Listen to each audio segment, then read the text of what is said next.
Сайн мэцэн үзэгчдээ хуваалцсан ярилцлагын нэвтрүүлгийг эхлэхэд бэлэн боллоо. Өнөөдрийн дугаарт Аз жаргал төрийн бас байгууллагын тэргүүн ган зургийг оролцуулж байна. Таны энэ өдрийн мэндийг хүргэе. Сайн өдрийн мэнд хүргэе. Тэгэхээр хоёулангийн чи өнөөдөр ярилцах сэдэв бол энэ эрэгтэйчүүдийн дундаж наслалтад одоо нөгөө сөргөөр нөлөөлж байгаа хортой муу зуршлын талаар үүн дотроо архины эргэлээний талаар илүү хоёлаа голчилж ярилцсан. Тэгээд эрэгтэйчүүд эмэгтэйчүүдийн ер нь дундаж наслалтын зүрх нь 9.7 жилээр одоо заагтаагаад энэ эрэгтэйчүүд маань тэгэхээр хитрхээ бас нөгөө богино наслаад байгаа тийм ээ. Тэгэхээр үүний бас нэг гол хүчин зүйлийн нэг нь бол яалтч одоо арх согтууруулах ундааны зөкстэй бус зөксгүй хэрэглэнээс үүдэлтэйгээр бас энэ наслалт маань бас буураад байна гэж харагдаад байна. Тийм судалгаанаас бол тэгэхээр хоёулаа нин төрөнд бас ярилцлага эхлэхээс өмнө та нэг өөрийгөө нэг товчхон танилцуулаад тэгээ хоёулаа ярилцлаа. За энэ өдрийн мэнд хүргэе. За намайг ган зөрг гэдэг. За би бол ерөөхдөө одоо нэг айхтар мэрэгжлийн ангаахын юм уу те судалгааны талаас биш өөрөө нөгөө хэрэглэгч хүн байсан учраас тэр талаас хариул зүгээр бол гэж бодож байна л та. Яг нөгөө бусдын жишгээр сургууль соёл, хонхны баяр, тэгэл цэрэг айрамд явсан.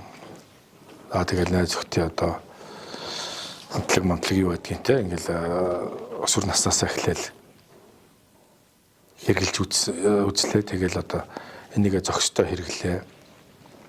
Тааруулж хэрэгжилж байна гэж явж байгаа асуудал өртсөн байлээ. Тэгээд энэ талаар хуваалцъя гэж бодож байна. Ер нь бол энэ өөрөө F-R гэдэг ийм онштой донтолтын хэлбэрийн өвчин юм байлээ. Тэгээд тэрийг мэдэхгүй л яг л нөгөө үед ингээд залуучуудтайгаа найзтайгаа тохируулж байна. Зохистой хэрэглээтэй байна гэж байгаа л ийм асуудал өртсөн байлээ. Тэгээд энийг бол зүйл тэмлэг домлогоор явж байгаа тийм ангаахын талаас л мэдэж авсан л та.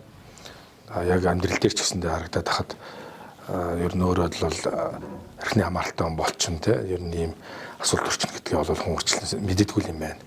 Ерөнхийдөө манай Монгол ч гэсэндээ нөгөө бөөнөрөө үлээрээ гэртээ ингэж амьдардаг учраас баяр ёслол тэмдэглэлт зүйлийг ингээд баг учраас хараа дуулж хуурдах юм байдлыг хараад өсчөр ерөнхийдөө бас багаасаа хөөгдсөн бэлгэн гэмтэх энэ байдалд асуудал өртөж тийм байна л гэж анзаарч байгаа л та одоо бол тэг хэрэглээг одоо бол зогсоогоод яг 12 жил эрүүл саруулаар амьдрал явж байна. Тэг яг хэрэглээтэй үед бол хүнийг яг та ингээд хэрэглээч ихсээд байгаа юм шүү. Уултж одоо ойртоод байгаа юм шүү. Тэрхэд бас нэг найз нөхд хэлэхээс биш ер нь бол ийм донтолтын хэлбэрийн ийм байдалд орсон хүмүүс өөрийгөө хүлээн зөвшөөрдөг. Би бол тохируулан уудаг, түрүүний хэлдэгчтэй зохистой хэрэглээтэй ингээд ингээд талд хэлбэр ирэх явагдаад идэх. За яг ил одоо гудмунд идэж байгаа сохтууд ингээд хувцсноор жоохон муудаа, царайц жоохон муудаа тавна болохоор энэ архич ингэж хараад байгаа боловч за яг бизнес төрийн албаа агч зангаатай архич гэж бид нар ярьдаг шүү дээ. Энэ хэрэглээний хүн бол өөрийгөө ийм хэрэглээтэй болсон гэдэг тийм аа. Төдийлөн анзаардаггүй, бас хүлээн зөвшөөрдөггүй. Тэгээ энийгээ дагаад нөгөө гэр бүл хамт амьдарч байгаа гэр бүлийн үнэ сэтгэл зүг хэмтэн. За мөнгөр хүүхдүүд зан характер энэ байдал нөлөөлчдөг юм байна л да. Тэгэхээр та бас сая бол нөгөө архины хор нөлөөний талаар бас ингээд шууд яриараа шууд ингээд орчнолтой болдог. Тэгэхээр таны саяны ярьдгаас гадна бас энэ арх согтууруулах ундааг хэтрүүлэн хэрэглэх нь өөрөө нэгдүгээрт ажиллаа алдаг, хоёрдугаарт бас өөрийн бас нөгөө санхүүгийн хүндрэл учруулах гэх юм чинь одоо бас таны ярьснаас гадна олон сөрөг нөлөө байна л да. Одоо бас гэр бүлийн хүчирхийллийн шалтгааны энэ бас гол хүчин зүйл нь бас арх согтууруулах ундаа болоод байна тийм ээ. Ерөнхийдөө нөгөө гэр бүлийн хүчирхийлэл үйлдэж байгаа хүмүүсийн 89% манай эрэгтэйчүүд маань байгаад байна л да. Тэгэхээр бас энэ арх согтууруулах ундаа маань бас гэр бүлийн хүчирхийлэл үүсэх бас гол хүчин зүйлийн нэг болж байна. Үүнд дэр бас та ямар бодлоо? Заашгүй энэ бол гол хүчин зүйл. Тэгээд энд зүгээр яг нөгөө цаад хүн контрол алдах шалтгаан нөгөө хөдөлмөрийн үйлсний одоо цалин мөнгөний хэмжээ байна. За амьдрал ахуй одоо зам характер энэ байдал чинь архиа дагаад бас уялдаа авчиж байгаа. Тэгэхээр энийг дагаад бол угаасаа нөгөө ажлын бүтээмж муудах. За тэгэл одоо худлаа хүний ярьдаг болох, өөр ширний асуудалд орох, хүмүүсийн итгэлийг алддаг болох, хүмүүст худлаа амлалт өгдөг болох. Ингээд иймэрхүү зүйлүүд яг архиа дагаа явдаг. Тэгээд гэвч яг нэг амралт олсон маань энийг бас мэдхгүй л байдаг байхгүй. Зохицуулаад өгнө би чамд энийг бүтээгээд үнгээл хүнд амралт өгч яадаг. Тэгээд ийм шалтгаантай ангилаагээд ажил төрлөө таслахын үйлдэл гардаг. За тэгээд өөр хүүхдийн нөгөө хүмүүжил түрүү ярьсан шиг тавтаж байдаг. Хүүхдээ мундаг болгоно гэж зүтгээд байгаа боловч яг сайн хүн болж байгаагүй анзаардаггүй. Сайн хүн болох гэж яг амьдрал юун зориод байгааг ч өөрөө анзаардаггүй. Тэгээд энийгээ зүгээр нэг хийсвэр маягаар ингээд баг зүгээд болгоод бүтээгээд байгаа боловч цаана нөгөө амьдралын чанар нь аюух муудаж идэг. Тэгээ ах トゥ найз охтууд нь хүрээлэн ингээд өөрөөс нь итгэл алдраад холдож явахд энийг хэцэн мэдэрдэггүй. Маш их өөрөө гомдомтгой болсон байдаг. Маш их ууралтай болсон байдаг. Шонзонтой болсон байдаг мэдрэхгүй. Гэвч яг хөө эдгээр зүйлс нь хэрэглээтэй болоод явж явах хувьцад өөрт дандаа гаднаас олдсон олон зүйлүүд байхгүй юу. Ахицгээс төрөхтэй бол сайн хүү болно.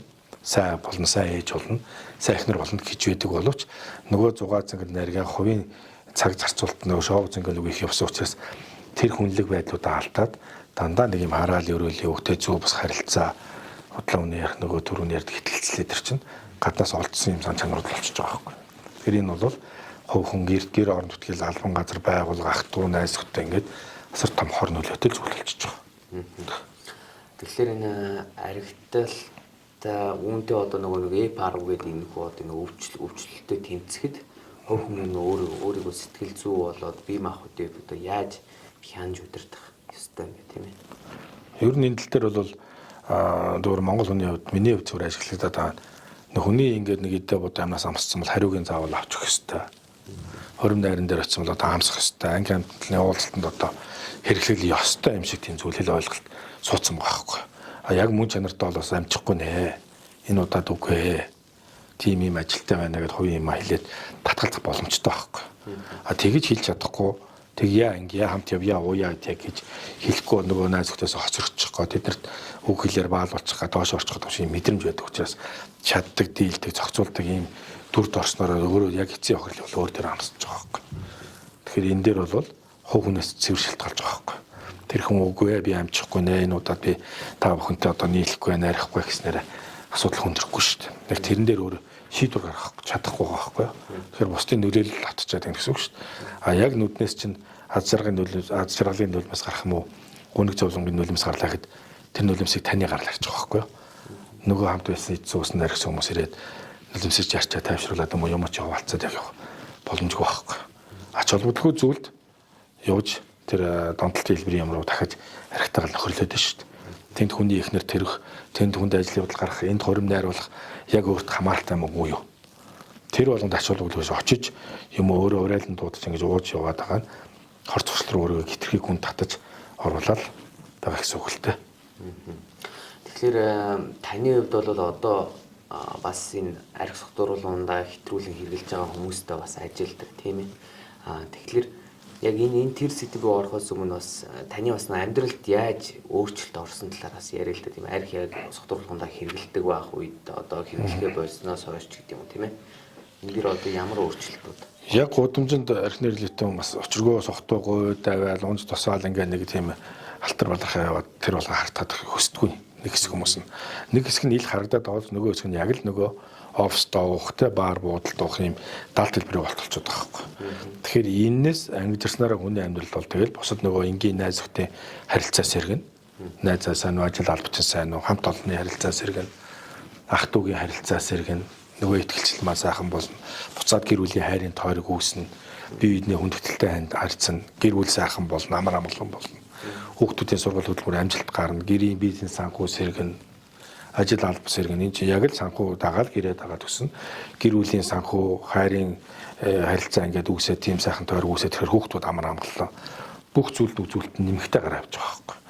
Нөгөө л нэг хор зуршлын дагаа явал баланс алдагдал бүх зүйл харилцааны хувьд тоглолтод ирэхээр нөгөө хайрын тойрог чинь сэв үсэл тэгэл хүүхдүүд рүү дахиад нөлөөлөл үсэл эцэг их гэр бүл найзагт дахиад нөгөө буруу тойрогт орчул гэсэн үг байна.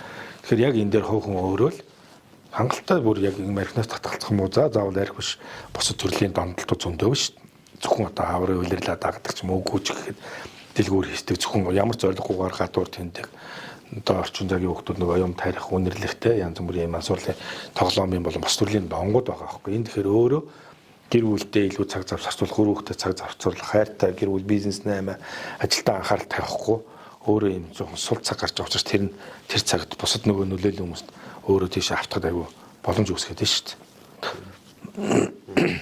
Тэгэхээр одоо ер нь таны хувьд одоо ингээд одоо энэ донтолтын одоо энэ баруун гэсэн өвчин туссан хүмүүстэй одоо ажиллахад тий юунаас эхэлдэг вэ? Тэр хүмүүс ер нь анх өөрсдөө яг ингээд мэдээд ирдгүү тийм ээ. Яадаг вэ? Тэр талаар бас нэг танад дэлгэрэнгүй. Хамгийн гол нь хүлээн зөвшөөрөх хэрэгтэй хов хүнээ. Би ихэд баг хэрэглээтэй чухал бишээ. Ер нь бол би энийг хүртдэг болсон юм байна. Найз нөхдөд утгад чөлөөтэй очдөг болсон байна. Өөрөө ч ирүүлдэг болсон байна. Тэгэхээр би асуудал өртсөн байна. Одоо би яах вэ? Би анханасаа ийм зан характертай, ийм зан суртахуунтай байгаагүй. Хэцгээс төрөөд анги амт олонтой явхад ийм байгаагүй. Ягаад өөрийгөө хаанаас алдаж эхлэв? Одоо энэ дээр би бойлох цаг нь болсон юм шиг үж өөртөө юм боломжийг хайж хүлээн зөвшөөрөх хэрэгтэй байхгүй өөрийгөө. Тийхгүйгээр л яг би тохируулан эргэлэх зохицуулдаг гэсэн байдлаараа өөрийгөө хуурж яваад асуудал хүндрээд байгаа байхгүй. Тэгэхээр энэ дээр л яг зориг гаргаад шийдвэр гаргаад зогсолт хийх хэрэгтэй. Тэгээс тэр ламаар яваад, бөөгөр яваад, сумаар яваад, спираль код, бус төрлийн эмчилгээгээр явах нь цаг санхүүгийн хувьд асар том алдагдлал орчиж байгаа байхгүй. Тэгэхээр Улаанбаатар хотод одоо хаана ийм улс дайрчлага надтай ижил төсөнтэй тийм ийм асуудалтай хүмүүс байна гэдгийг хайх, ирэх, тэдэртэй уулзч яг энэ байдлаас гарах хэрэгтэй байхгүй. Хөөхөн ганцаар бол энэ асуудлыг ер нь шийдэж гаргасан ойлголт байхгүй. Та, би, тэгээ битэрийн 2-3 дахь найз ингээм хамтын хүчээр асуудлыг шийдэж гаргана. Тэгвэл нэгээрээ би энэ асуудлыг шийдэж гаргасан ойлголт байхгүй. Ийм боломжууд бол байдаг Улаанбаатар хотод, орон нутгуудад.